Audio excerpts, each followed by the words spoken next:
Abbos aka, ko'rdingizmi? Ijtimoiy tarmoqlarda tajgazdan bo'shagan xodim yana 3 oydan keyin ishga qaytib keldi. Bunga fikringiz qanaqa? Qo'y, meni fikrim bilan qiziqib nima qilasan ukam?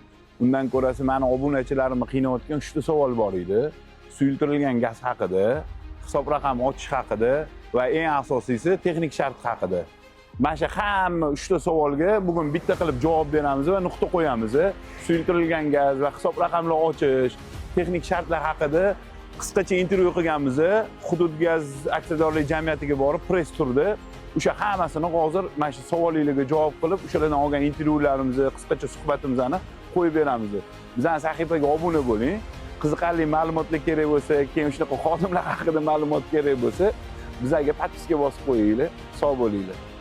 Bu karta bo'yi savol berdim-ku, yo'qotib qo'yganda vaqtini aytilishi qanaqa bo'ladi? Kartani ID karta boradi, Raygazga ariza beradi. Familiyasi. Muddati qancha? Vaqtini aytilish muddati. Endi 3 kundan 6 kungacha sababi bor. Buni ma'lumotlarni aniqlaydi. Aniqlagandan keyin buni har bitta ma'lumotlarni kiritib borib, uni narigi kartasi, oldingi kartani deaktiv qilgandan so'ng undan qaytaradi. 3 kun ham bo'lishi, 2 kun ham bo'lishi mumkin. Anaqasi yo'q. Rahmat aka. Yangi hisob raqamni ochish uchun ariza yuborildi. Necha kunda ko'rib chiqasizlar? Keyin tartibi qanaqa bo'ladi yangi hisob raqamni ochish? Bu bo'yicha jamiyatimizda buyrug'i bor, 33 sonli buyrug'i bor. Buyruq asosida o'sha iste'molchi yuborgandan keyin 15 ish kuni belgilangan. 15 ish kuni belgilangan.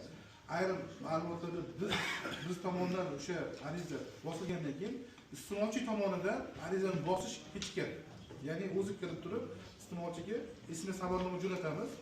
Shu ariza imzolashga yuborilgandan keyin iste'molchini o'zi bosish yoki balki ijtimoiy tarmoqlardan yoki o'sha shaxsiy kabinetdan foydalanishdan kimgadir murojaat qiladida, kimgadir o'sha tanishiga murojaat qilganda uni nomidan kirib bergani uchun bosish joyi qolib ketyapti, ko'proq iste'molchida qolib ketyapti. Iste'molchida tasdiqlash. Kirib turib shartnomani tasdiqlash joyi iste'molchida ko'proq qolib ketgan joyi bor. Shuning uchun ham muddat cho'zilib ketgan. Muddat cho'zilib ketyapti. Mana hozir Abror aka moldalari keldi, texnik shart bo'yicha ko'pchilik atkaz beryapti, boshqa qilyapti deydi. Mana o'zlaridan eshitamiz. Gaz berilishiga sabab tabiiy gaz ta'minotini amalllashda tartibga solish bo'yicha o'zi Vazirlar Mahkamasining qarori bor, 8-aprildagi 25-sonli qarori. 7-bandida bu narsa yetkazib beriladi. Bu yerda aniq ko'rsatib qo'yilgan ishlab chiqarish faoliyati bilan bevosita shug'ullanadigan, tabiiy gazga muqobil bo'lgan energiya resurslaridan foydalanishi nazarda tutilmagan yuqori qo'shimcha qiymatli mahsulotlar ishlab chiqaruvchi obyektlarga tabiiy gaz yetkazib berilishda, texnik shart berilishda hech qanday muammo mavjud emas. Ishlab chiqarish bilan bevosita o'sha alohida bu narsaga to'xtalib o'tuvchi urg'u berilishining sababi ham shundaki, yuqori qo'shimcha qiymatli mahsulot ishlab chiqaruvchi tabiiy gazga muqobil bo'lgan energiya resurslar ishlashi nazarda tutilmagan jihozlar bo'ladigan bo'lsa, hech qanday masala yo'q. Ishlab chiqaruvchilarga biz beramiz.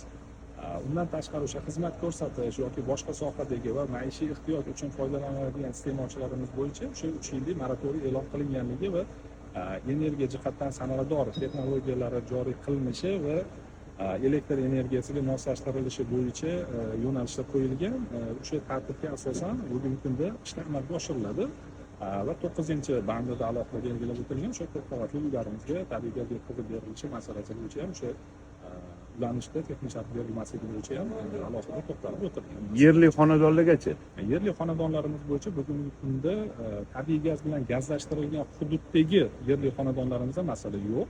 Ya'ni Muammo yo'q, ariza tashasa. Muammo bo'lmaydi. Bu narsasi bo'yicha masalasini yechib beramiz. Qaysiki o'sha hudud tabiiy gaz bilan gazlashtirilgan hududda bizlar aksariyat joylarimizda bitta xonadonni ikkiga ajratish yoki o'sha xonadonni boshqa odamga sotilishi, hududni xonadonini bir qismini boshqa odamga sotilishi yoki uzoq yillardan beri tabiiy gaz bilan gazlashtirilgan hududdagi bino inshoot qurilmagan, xonadon qurilmagan joylarida bo'ladigan bo'lsa, ularga masala bo'lmaydi. Lekin suyultirilgan gaz bilan gazlashtirilgan hududdagi xonadonlar tabiiy gaz yetib borishi qiyin bo'lgan hududdagi xonadonlarga o'sha xonadonlar tabiiy gaz tarmog'iga ulanish bo'yicha texnik shart berilishi bo'yicha bugungi kunda ruxsatga egamiz. Yangi tadbirkorlargacha gaz bilan. Yangi tadbirkor agar ishlab chiqarish bilan yo'q, ofis, napример, ofis bo'ladigan bo'lsa, bu narsalar o'sha maishiy ehtiyoj boyagi yuqorida aytib o'tganimizdek qarori talabiga asosan bu turdagi iste'molchilarimizga hozirgi kunda biz vaqtincha beramiz. Bu qarorda ham aniq ko'rsatib qo'yilgan 3 yillik muddatga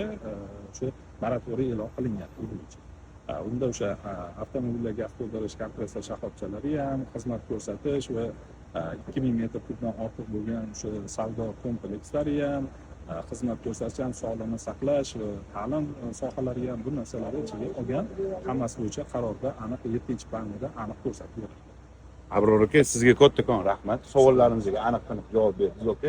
Ko'pchilik nima desa bo'ladi, u gazchini, bu gazchini gapini eshitib xulosa qilib yuruvdi. Mana o'zlaridan keldik, hamma narsani bildik. Hudud gaz aksiyadorlik jamiyatiga har doim rahmat, uzoq tochkalarga gaz yetkazib berishayotganlar.